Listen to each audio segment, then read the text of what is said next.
안녕하세요. 오늘은 공간 디자인 3차시 수업을 진행해 보도록 하겠습니다. 간단하게 전차시 수업 내용을 살펴보면 정해진 치수로 객체를 만드는 방법을 알아보았는데요. 정해진 치수로 객체를 만들 때에는 길이를 이용해서 만드는 방법과 x, y 축의 치수를 이용해서 만드는 방법을 알아보았고, 바닥 벽 만들기를 진행하면서 그룹을 만드는 방법과 그룹을 편집하는 방법, 그룹을 다시 분해하는 방법을 알아보았습니다. 다음으로 천정 만들기를 하면서 만들어진 그룹을 숨기는 방법과 숨기기 취소하는 방법을 알아보았습니다. 또한 재질창을 이용해서 재질을 넣는 방법, 일명 이미지 매핑이라고 하는데, 이 부분을 이용해서 벽과 바닥 재질을 만들어 보았고, 문과 창문을 만들면서 창문에 투명한 유리 재질을 넣는 방법까지 해보았습니다. 이번 시간에는 전차시에 배워보지 않았던 스케치업의 또 다른 기능들에 대해서 알아보도록 하겠습니다.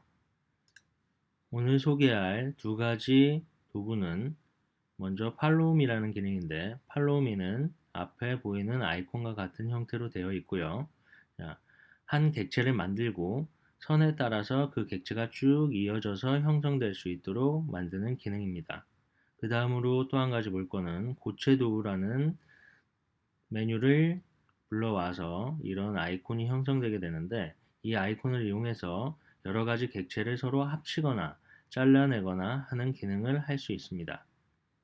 먼저 팔로우 미의 아이콘과 고체 도구 아이콘을 불러오는 방법을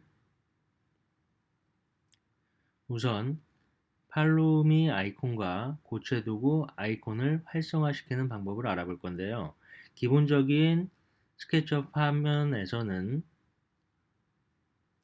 우선 팔로우 미 아이콘과 고체 도구 아이콘을 활성화시키는 방법을 해볼 건데요.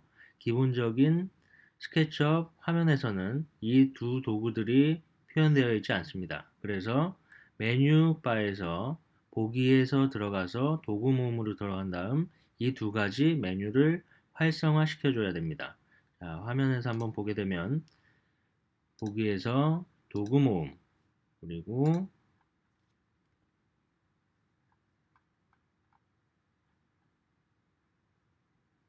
편집이라는 부분을 클릭해 주고요. 더 위로 올라가서 고체 도구. 자, 보면은 이렇게 두 개의 새로운 아이콘들이 활성화가 됐죠. 활성화시킨 다음에 닫기를 눌러주고, 이 생성된 아이콘들은 화면을 움직이면서 조정 가능하니까 자기가 원하는 위치에다가 갖다 놓으면서 구성을 해주시면 됩니다. 팔로우 미, 한국말로는 따라가기라는 툴을 이용해 볼 건데요. 이 툴을 이용하기 위해서는 쭉 이어져서 따라갈 수 있는 선이 하나가 필요합니다. 그래서 먼저 직선을 하나 그려줘 보고요. 또 한 가지는 홀을 이용해서 둥근 선을 하나 그려줘 보겠습니다. 자, 이 상태에서 면을 하나 만들어야지 얘를 따라갈 수 있게 만들 건데요. 자, 이런 식으로 만약에 면이 하나 만들어졌다라고 한다면 이 선을 따라가게 되면 어차피 이 선은 움직이는 게 쭉 이런 식으로 한쪽 방향으로만 움직이기 때문에 따라가는 의미가 없어지게 돼요. 그래서 면을 그릴 때는 이 선과 직각이 되는 부분에 면을 그려줘야 되는데, 이 끝점을 잡고 이렇게 둥글게 세로로 직각으로 되어 있는 면을 하나 그려줘 볼게요.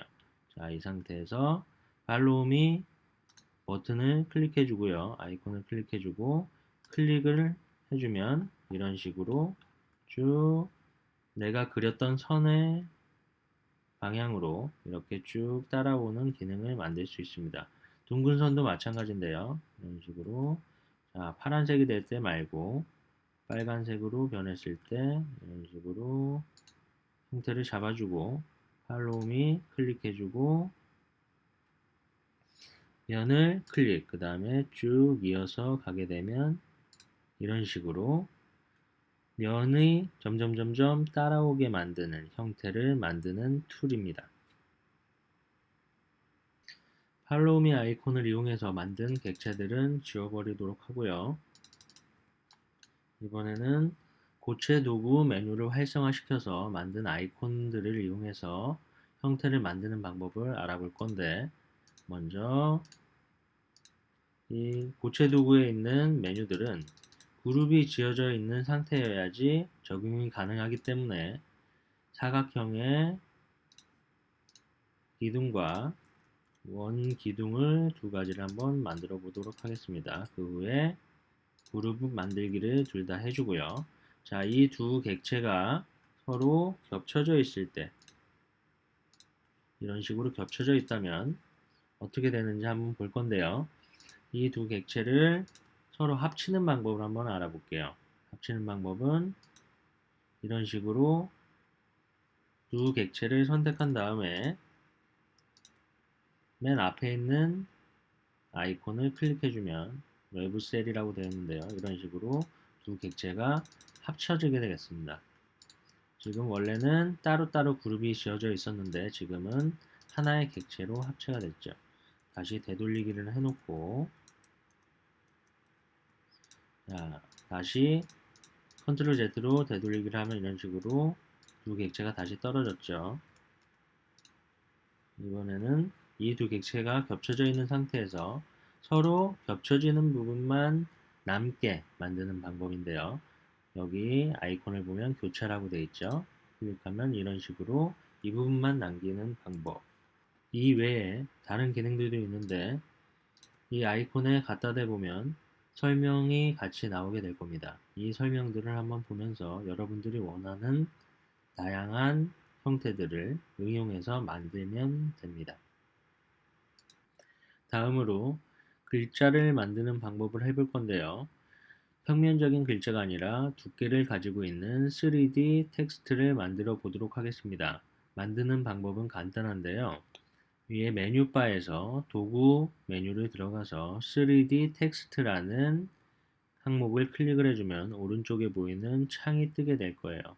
윗부분에 글자를 입력해주고 글씨체를 변경하는 것과 오른쪽으로 정렬할 건지 아니면 왼쪽으로 정렬할 건지 설정하는 것, 그리고 글자의 두께를 얼마만큼 높게 만들 건지를 설정하는 창이 뜰 겁니다. 자, 선생님하고 같이 한번 따라해 보도록 할 건데, 기존의 것들은 지워주고, 자, 도구에서 3D 텍스트를 클릭을 해주면 이런 식으로 창이 뜨죠.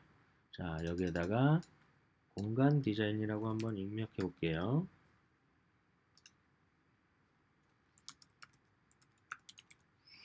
자, 글씨체를 선택할 수가 있고요. 그리고 오른쪽으로 정렬할 건지 왼쪽으로 정렬할 건지 가운데로 정렬할 건지 일단 왼쪽으로 정렬해 볼게요. 그 다음에 여기에 높이 부분이 있는데요. 이 높이는 전체 크기를 나타낼 거고 글자의 크기를 나타내는 거고 이 밑에 있는 부분이 글자의 두께를 나타내는 겁니다. 그래서 적당한 형태를 그냥 입력을 해주고 배치를 누르게 되면 이런 식으로 글자가 완성이 됐습니다. 자, 일반적으로는 이렇게 글자를 두께를 신경 별로 쓰지 않고 만들어 주고요. 그 다음에 배율 틀을 이용해서 형태를 크기와 두께를 조정해 주는 게 일반적인 방법입니다. 다음으로 액자 만들기를 한번 해보도록 할 건데요. 우선 액자 틀을 만들어 볼 겁니다. 액자 틀 만드는 거는 사각형 그려서 풀푸시로 밀기 끌기로 면을 당겨주고 옵셋으로 가운데 조금 틈이 있게 만들어주고 그 다음에 다시 밀기 끌기로 살짝 집어넣었을 때 이런 틀을 만들 수 있겠죠. 앞서 선생님하고 같이 수업했던 것들을 제대로 확인했다면 이렇게 형태를 만드는 건 어렵지 않을 거라고 생각이 됩니다. 자, 그 다음으로 액자에 그림을 넣기 위해서 재질을 한번 만들어 볼 건데 오른쪽에 있는 패널에 보면 재질 창에서 이런 플러스 모양의 버튼이 보일 거예요. 얘를 클릭해주면 이런 식으로 재질을 만드는 창이 뜹니다. 이 창에서 옆에 폴더가 열리는 듯한 형태의 아이콘을 눌러주게 되면 이런 식으로 창이 하나 떠서 어떤 재질을 넣을 건지 나오게 되고요. 이 재질이 적용되면 여기 재질창에 새로운 재질이 나타나게 되고 이 안에 넣을 수 있게 됩니다. 우선 형태를 한번 만들어 보도록 하겠습니다.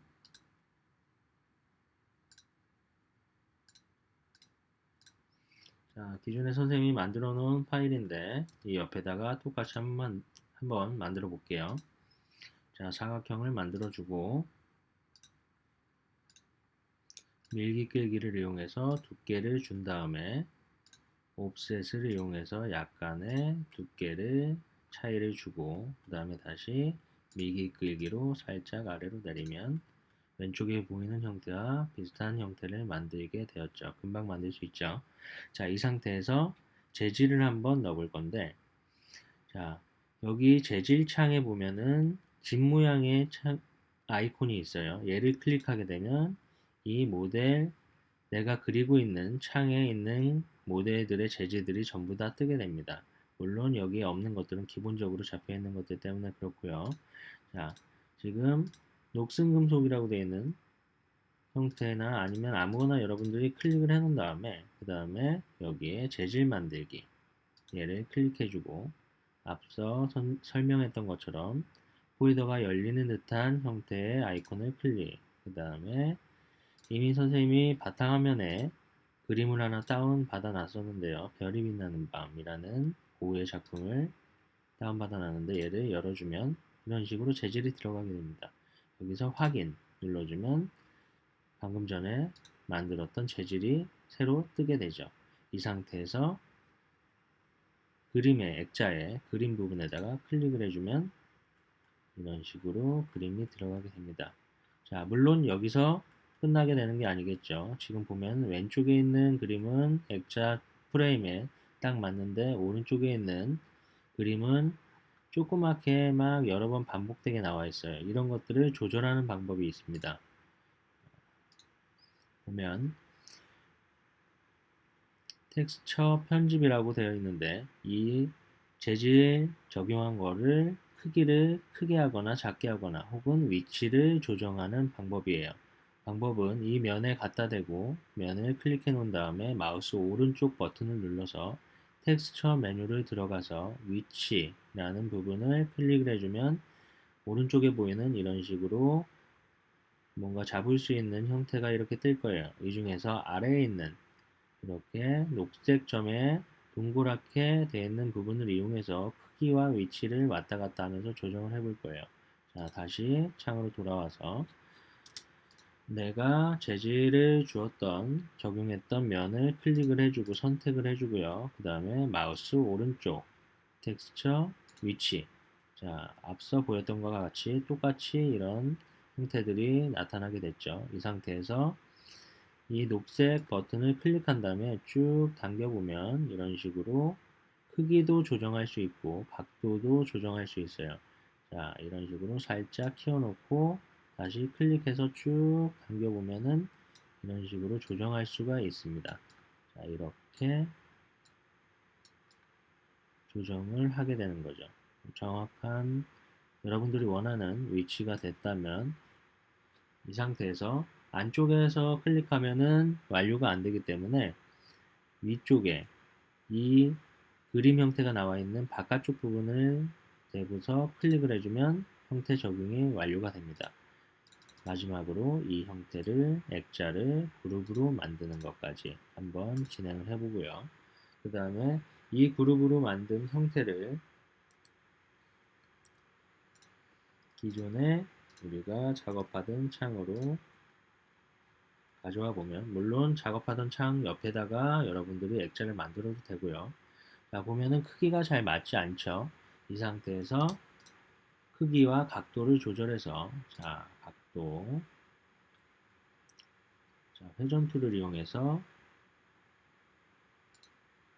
이런 식으로 수직으로 만들어주고 그 다음에 이동 툴을 이용해서 면에 붙어야 되기 때문에 뒤쪽에 있는 꼭지점을 잡아서 벽면에다 갖다 줘 볼 거예요. 그러면은 벽면에다 갖다 대면은 면 그룹 내 이 면에다가 붙이겠냐는 얘기예요. 자, 이 상태에서 클릭. 그 다음에 크기를 조정해 줘야 되겠죠. 이때 배율을 이용해서 이런 식으로 조정을 해준 다음에 이동툴을 이용해서 위치를 잡아주게 되면 이런 식으로 완성이 되는 겁니다. 오늘의 강의는 여기까지입니다. 금일 액자까지 넣어서 제작한 파일은 사진을 찍어서 금일 안으로 제출해 주세요. 이상으로 강의를 마치도록 하겠습니다.